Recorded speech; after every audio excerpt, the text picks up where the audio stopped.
Dan soal denda damai Pak yang saat ini baru marak jadi perbincangan di publik, bagaimana tanggapan Pak Mahfud? Ya, saya heran ya, menteri terkait dengan hukum itu sukanya mencari dalil atau pasal pembenar terhadap apa yang disampaikan oleh Presiden.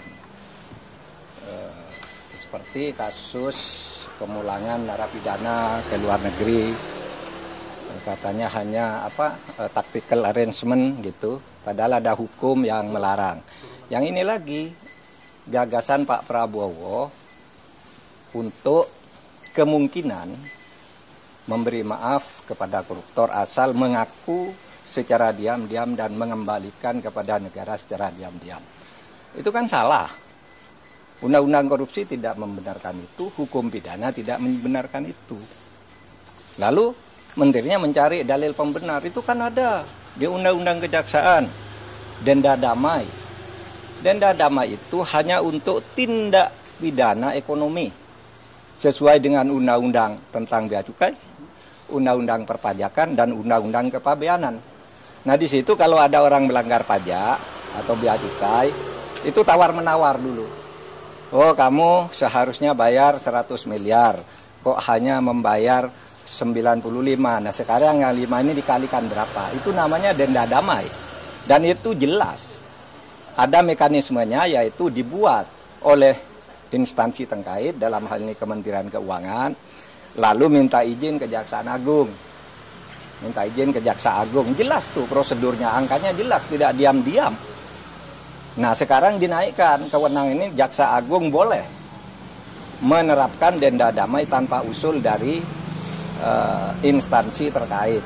Tetapi itu tetap tuh undang-undang tindak pidana ekonomi, yaitu untuk kepabeanan, untuk pajak, dan untuk tadi bea cukai. Itu diatur di dalam pasal 35 Undang-Undang Kejaksaan Agung yang terbaru. Dan itu jelas di dalam pasal 35, dan penjelasannya itu hanya untuk tindak pidana ekonomi tertentu. Korupsi tidak masuk di situ.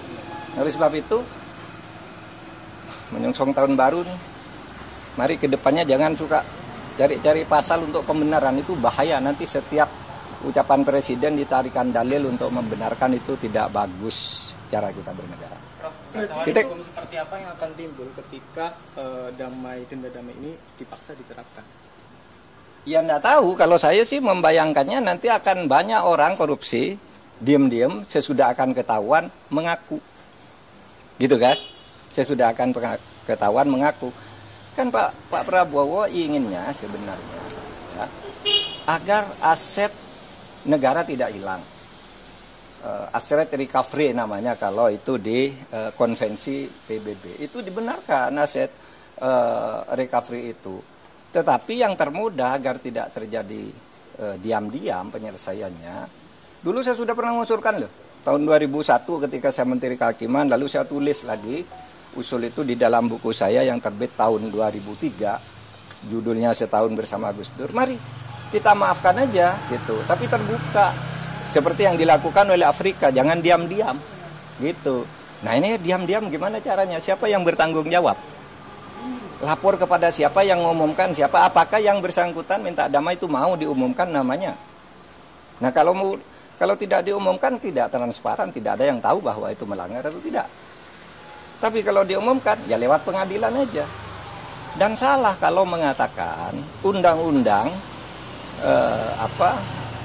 untuk mengembalikan aset itu tidak ada jalannya. Kalau mau ya undang-undang perampasan aset diberlakukan aja, undang-undang perampasan aset yang sudah dituju oleh DPR sama pemerintah dulu, tapi lalu macet di DPR. Itu saja diundangkan, itu lebih gampang ya, undang-undang perampasan aset itu kan bisa dilakukan begitu. Oke? Prof Mahfud menilai bahwasanya apa yang disampaikan oleh Menteri Hukum itu salah kaprah, Prof. Saya kira bukan salah kaprah, salah beneran. Kalau salah kaprah itu biasanya sudah dilakukan, terbiasa meskipun salah. Ini belum pernah dilakukan kok. Mana ada korupsi diselesaikan secara damai? Itu korupsi baru, namanya kolusi. Kalau diselesaikan secara damai, dan itu sudah sering terjadi kan? diselesaikan diam-diam antar penegak hukumnya yang ditangkap. Kalau menyelesaikan diam-diam kan banyak tuh yang terjadi. Jaksa, polisi, hakim masuk penjara kan mau menyelesaikan diam-diam. Gitu, itu sama aja. Oke. Pak Andi Aksa kan ada menyinggung sedikit soal turunan dari undang-undang kejaksaan. Ini apakah ada Ya itu yang saya katakan tadi itu menyebut undang-undang kejaksaan itu salah. Undang-undang kejaksaan itu mengatur tentang itu di dalam pasal 35 yang menyatakan bahwa dalam hal-hal tertentu Jaksa Agung boleh menerapkan denda damai di mana sebuah kasus itu tidak diadili asal ada perdamaian tentang jumlah yang dibayar. Itu pasal 35 menyebut bahwa itu hanya untuk tindak pidana ekonomi. Lihat aja pasal 35 itu tindak pidana ekonomi itu ada 3. Kepabeanan, perpajakan, dan apa tadi? Dan bea cukai. Hanya itu yang boleh. Kalau korupsi lain tidak boleh, tidak pernah ada dan tidak boleh ada. Tapi terserah aja, nanti lihat aja akibatnya akan lari semua orang koruptor diam-diam kalau mau ketahuan baru ngelapor, minta damai dan kita tidak tahu siapa yang mendamaikan. Kan gitu. Oke, apa lagi? Lain.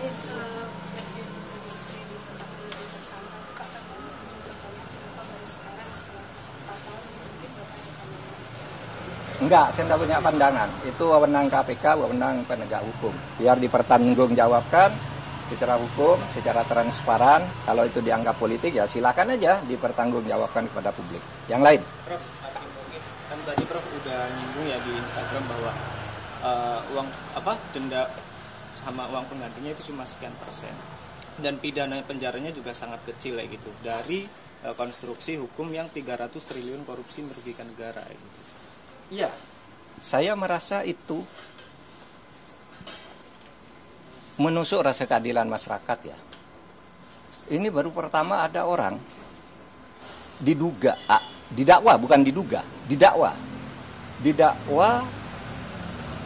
melakukan tindak pidana korupsi dan tindak pidana pencucian uang sebesar 300 triliun. 300 triliun. Lalu tuntutannya hanya 12 tahun.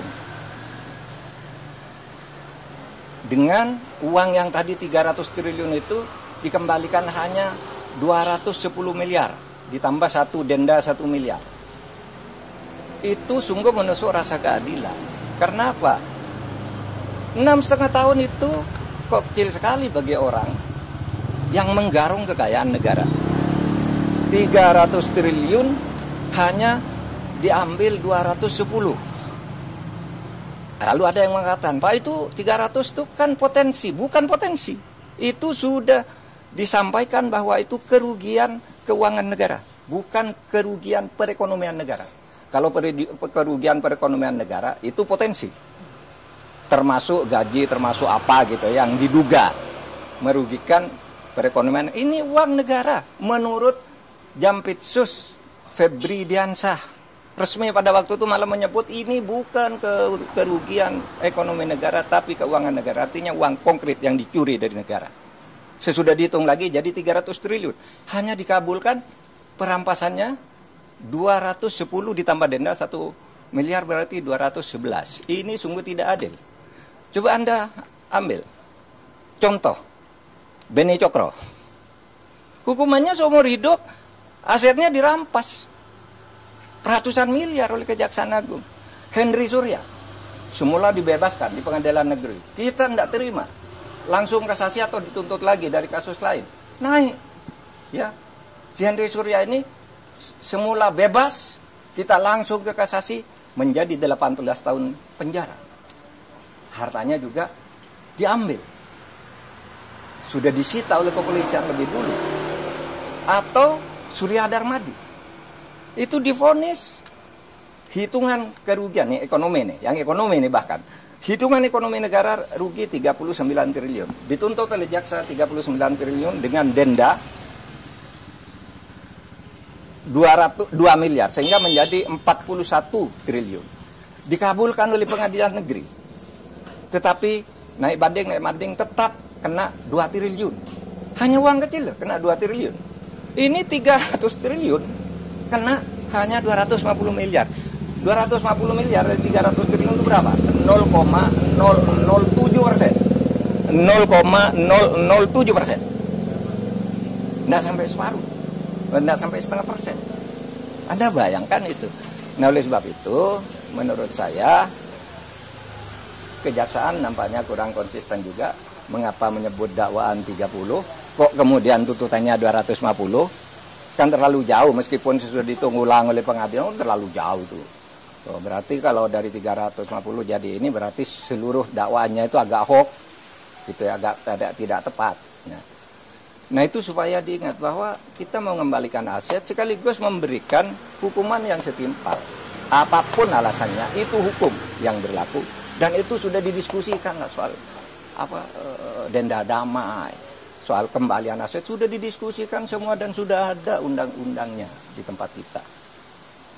Apalagi? Di kasus itu masih ada cara untuk memulihkan rasa keadilan itu, Prof? Ada. Kalau Kejaksaan Agung mau konsisten, ada dong. Karena dulu pernah terjadi pada Henry Surya, terjadi pada Yan Darmadi, ketika hanya mau didenda, kami usul ini pengadilan, kena kan 2 triliun dan penjara 16 tahun. Nah, kalau ini mau dilakukan, bisa naik banding lagi. Tapi tetap aneh bagi saya, kalau dakwaannya 300%, bisa naik banding lagi. Kalau dibanding kasasi lagi, bisa PK lagi, tapi sementara selama ini kan belum inkrah semuanya. Itu masih bisa dilakukan. Meskipun kasus ini kan agak aneh ya. Ada unsur politisnya kan. Ketika ditetapkan si Harvey itu sebagai tersangka, kan ada berita kantor Kejaksaan Agung dikepung, ya kan? Lalu Jaksa Agung memberi penjelasan diintervensi oleh Brimob atau apa gitu kan, Jaksa Agung ngomong di televisi ya. Lalu analisis di luar itu sebenarnya bukan penangkapan terhadap mafia nikel, tetapi apa? Itu upaya pergantian penguasa mafia, sehingga yang lama dihantam agar ganti gitu. Tapi hukumannya tidak sungguh-sungguh. Analisis itu pernah muncul. Saya baca itu dari pernyataan terbuka Pak Ansat Mbai, mantan kepala BNPT ya waktu itu. Dulu zaman saya Menhan, dulu dia kepala BNPT, tapi dia berbicara dalam konteks ini, Pak, ini kan hanya pergantian aja, sehingga kelihatannya tidak sungguh-sungguh atau takut. Nah, ini tantangan tahun baru, ini tantangan. Anda mau bersikap apa terhadap ini? Apalagi? Prof, terkait dengan pertimbangan majelis hakim dalam menjatuhkan vonisnya ke Harvey Muiz, itu kan dia sih majelis hakim menyinggung bahwasanya tuntutan yang dilayangkan jaksa kepada Harvey itu terlalu berat gitu, dan bahkan majelis hakim menyampaikan kalau Harvey Muiz ini hanya perwakilan dari PT Refine Bangkatin ini untuk mengurus terkait dengan proses timah ini, Prof. Ya, pertimbangan bisa dicari-cari, apalagi pertimbangannya karena katanya sopan. Mana ada orang diadili tidak sopan? Semua orang diadili pakai jilbab, pakai sarung, pakai ini. Itu tidak bisa karena punya anak. Semua maling punya anak. Kalau mau membebaskan orang, menurut saya yang dibebaskan maling-maling kecil dulu. You tahu enggak? Berapa jumlah penghuni penjara? Catatan saya ketika saya menjadi Menko Polhukam di tahun terakhir. Penghuni penjara di Indonesia adalah 263.000 orang. 50% lebih itu narkoba, korban kejahatan narkoba. Yang koruptor itu tidak sampai 0,5%. Dari 263.000 itu hanya 1.290 atau 1.300 orang. Itu tidak sampai 0,5%. Kenapa kok ini yang diistimewakan? Yang pencuri ayam, korban narkoba, orang membunuh istrinya karena istrinya selingkuh, orang karena ditipu, orang membakar orang karena kalap gitu. Kenapa tidak itu aja yang dibebaskan kalau alasannya biar penjara penuh gitu? Ini tidak masuk akal semua. Mari kita rasional kalau ingin baik. Kalau enggak ya udah. Tapi saya masih punya asa untuk itu. Prof, soal konsistensi kejaksaan, kan dalam sidang terungkap bahwa ada grup New Smelter yang isinya itu bos-bos smelter termasuk Harvey Muiz, dan adminnya adalah polisi waktu itu di Reskrimum Polda sana ya. sekarang udah jadi direktur tindak pidana narkoba Bareskrim, udah Brigjen ya gitu. Tapi di sidang nggak dipanggil jadi saksi, padahal dia jelas admin grup itu. Nah itu makanya saya bilang Kejaksaan Agung itu tidak dalam posisi bebas sesuai dengan hukum. Kan ada peristiwa yang mendahului ya.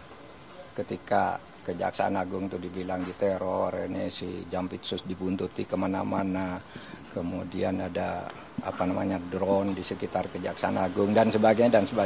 Itu semua mendahului peristiwa ini sehingga lalu orang sekarang mengkait-kaitkan, meskipun orang bilang wah itu yang dulu bilang wah ya itu tidak benar hanya sekarang terjadi hal seperti ini. Mungkin orang bisa mengaitkan ke situ. Udah? Oke, Pak.